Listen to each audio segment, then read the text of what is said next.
You know, today's movie Aquaman might be Amber Heard's last good movie, and it's not even because she's in it. Can't believe Johnny was facing backlash from the world when she was having a good time with Jason Momoa. Anywho, the movie begins with a lighthouse keeper named Thomas Curry. One night, Thomas is keeping his lighthouse when a little mermaid washes up to shore.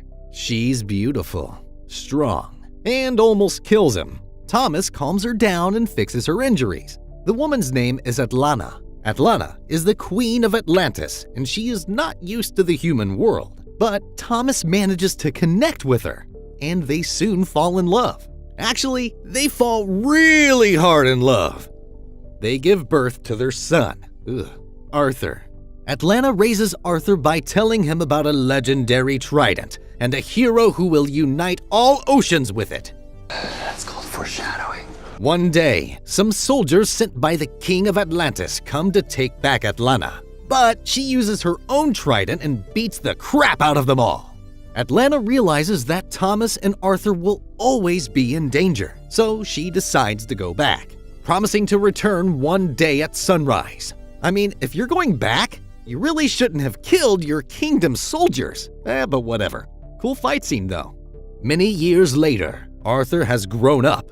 During a school field trip, he gets bullied by some typical bullies. Seeing this, a huge shark crashes against the glass. The bullies get scared. Arthur uses his powers to command the fish around him.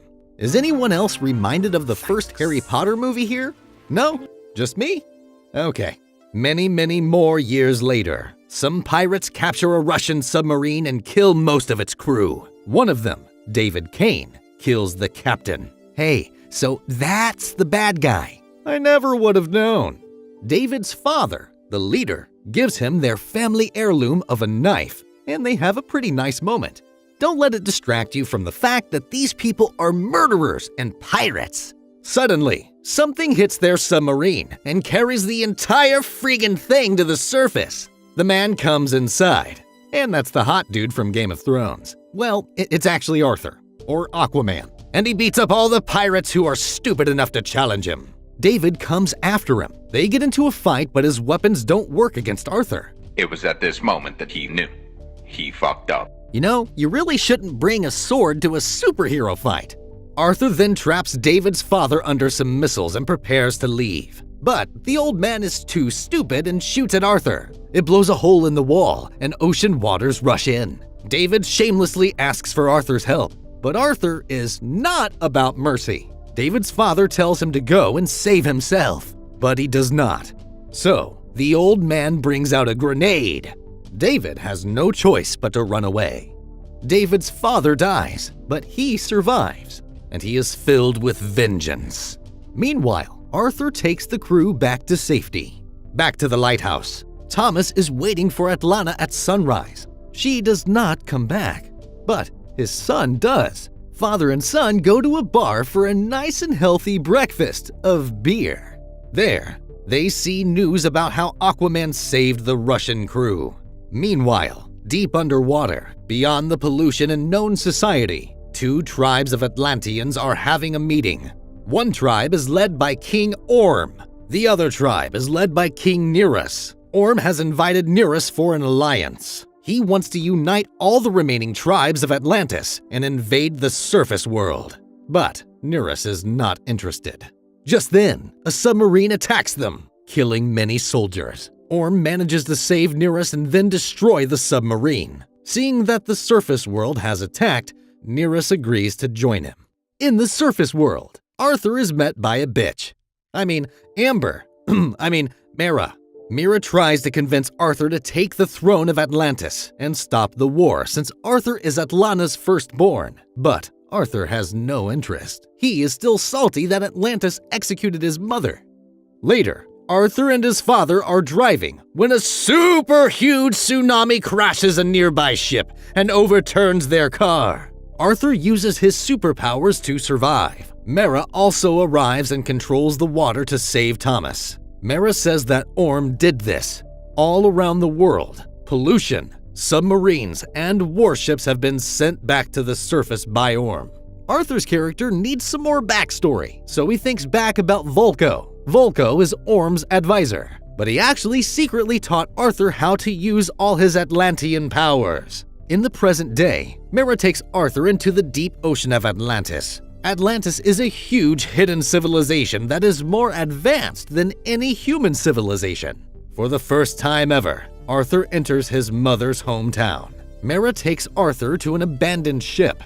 Volko says that Orm is planning to invade the surface world. So, Arthur needs to find the lost trident of Atlan before Orm can unite the tribes of Atlantis. Volko gives a long fairy tale story about Atlantis, back when it was united and on the surface. Back then, Atlantis was the most advanced civilization, but then some plot necessities sent them underwater and they learned to breathe. Its king was Atlan, and he had this mighty trident. After going underwater, the tribes separated and some of them became monsters. So King Atlan took the trident and hid it somewhere. Volko gives Arthur an ancient cylinder which can help him find the trident. But just then, some Atlian soldiers come and attack them. Volko and Mera hide because they cannot be seen here. So Arthur is overwhelmed by the soldiers and captured. Arthur is taken to King Orm's court. Man, whoever designed this place did a wicked good job. Touché. Orm and Arthur are half-brothers, as both their mother is Atlanta. Orm starts taunting him like a proper villain. Arthur is a proper idiot, and he gets angry. He challenges Orm to official combat for the throne. Orm wanted this anyway. He wanted to defeat Arthur, Atlanta's firstborn, in front of everyone. Later, as Arthur is preparing for the combat, Volko comes and scolds him. He says that Arthur may be a good fighter on land, but Orm is the better fighter underwater. Elsewhere, Orm gives a gift to Mera because they are actually betrothed to each other. She's gonna cheat on you, buddy. Then, he and Arthur meet. Orm says that he hates Arthur because he's the reason their mother was executed. Then, they prepare for combat. All the citizens cheer for Orm while booing at Arthur. Just like playing in an opponent's home stadium, huh? Orm carries his father's trident, while Arthur carries their mother's. They fight all over the stadium, but Orm is quite used to fighting underwater and defeats Arthur and breaks his trident. So, Mera intervenes by creating an air pocket which causes Orm to fall to the ground. Then, she takes Arthur away on a ship. Orm and some soldiers chase after them, but they have stormtrooper aim, and they miss their shots. Arthur and Mera let their ship crash into lava while they hide inside a whale. Following Volko's instructions, Arthur and Mera go to the Sahara Desert, which was once an ocean. However, they are being tracked by Orm. Apparently, Orm's gift to Mera was a tracker. When Arthur and Mera reach the location, she jumps out of the plane like a crazy person. I bet she was acting that craziness part.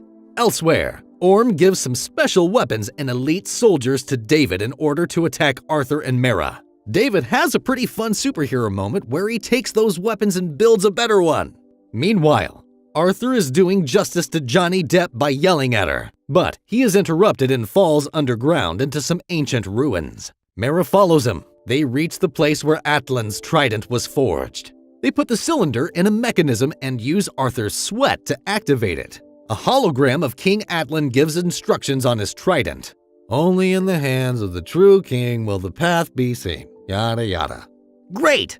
Riddles! A bottle and a map appear, pointing to Sicily. So they fast travel to that place. Meanwhile, Orm and Nerus go to meet the third tribe. The fishermen value knowledge and do not want to fight any war. So Orm kills their leader, while Neros helps. Then, they give the crown to the princess and force her to join them. In Sicily, Arthur and Mera discover a map inside the bottle when it is put in a specific statue. They are happy. They are romantic. They are interrupted by David and Orm's soldiers. David is now wearing a new supervillain costume and his name is Black Manta. While Arthur fights Black Manta with his superior Atlantean technology, Black Manta dominates against Arthur. Arthur struggles to fight back, but he manages to use some ball and chain to knock him out to sea. Meanwhile, Mera defeats the last soldiers with lots and lots of wine. Not gonna lie, that looks pretty cool. What a waste of good wine, though. They realize that Mera's being tracked, and so she destroys Orm's gift bracelet. They then take a small boat to the location of the trident. They're going to the Trench tribe where Arthur's mother was executed. Arthur and Mera are attacked by the Trench creatures. They fight back against thousands of them. Then, they escape underwater until they eventually reach a strange typhoon. The typhoon is a portal, and it nearly kills them. Mera is saved by a person in strange armor. It turns out to be Atlanta, alive and well. Mera and Arthur are shocked to see Atlanta, whom they thought was dead. Arthur feels guilty that this happened to his mother because of him, but she says that it's not his fault. She asks about his father. Arthur says that his father waits for her every morning of every day. Atlanta cries when hearing about her lost love. She says that only Atlan's trident can take them back, and it is protected by a legendary creature called the Carathan. It is very powerful, and only Arthur, the one true king, can take the trident. So he goes to meet his destiny. Underwater, Arthur sees Atlan's corpse holding the trident, but the Carathan stops him, saying that he should probably run away. Arthur picks up a fight, and he gets his ass handed to him. Arthur uses his fish-talking powers. The Carathan is shocked that Arthur can talk to it. The last person to do so was King Atlan himself. Arthur says that he did not come here for glory, but out of necessity. So the Carathan gives him one chance to pull the trident out of Atlan's grip. Arthur pulls the trident from his great-great-great-great-great-granddaddy's grip in one pull. The trident is his. And it also comes with a nice new costume as a discount offer. Meanwhile, Orm, who now calls himself Ocean Master, is preparing to attack the fourth tribe of Atlantis called the Brine. After that, he will attack the surface world. The Brine are proud creatures who put up a strong fight against the combined strengths of Ocean Master, Nerus, and the Fisherman. Orm almost kills the Brine leader, but the Carathan interrupts their fight. Riding on top is our dear old Arthur. All the armies attack, but the Carathan is way too powerful for them. Arthur also uses his power to command all the sea creatures and bring them to the fight. Mera comes to him and tells him to defeat Orm. Before leaving, she kisses him. Hey, Arthur, don't make the same mistake that Johnny Depp made, okay? Mera goes to her father and tells him that Arthur has the trident, making him the true king. Nerus has no choice but to respect their sacred laws. Meanwhile, Arthur takes a seahorse and goes to fight Orm. Their battle goes to the surface on top of a damaged ship. All the people of Atlantis come to witness the sacred duel between Arthur and Orm. Unlike the last time, Arthur has the advantage of fighting on the surface, so he starts to dominate the fight. And I must say, this is one of the slickest fight scenes since that slow-mo fight from 300. Arthur then uses a defense technique that Vulko taught him while Vulko looks at him like a proud father. Arthur finally manages to break Orm's trident. Orm demands to be killed, but Arthur shows him mercy. Atlanta arrives just then, and Orm is utterly shocked, and she asks her two sons to stop fighting. Surprisingly, Orm is a good mama's boy, and he goes quietly. Mera then tries to steal the scene by being the one to declare Arthur as the new king. All of Atlantis celebrate Arthur's victory! Sometime later, Thomas Curry is walking to the docks like always, but today he is surprised by the love of his life. They kiss tenderly. Not gonna lie, this has gotta be one of the best couples in the DCEU. And this is how this superhero movie ends. For more unique and fascinating movies that you may not even have heard about, click on the videos on your screen. Also, do subscribe, like, and comment. Your one act will make a huge difference to us.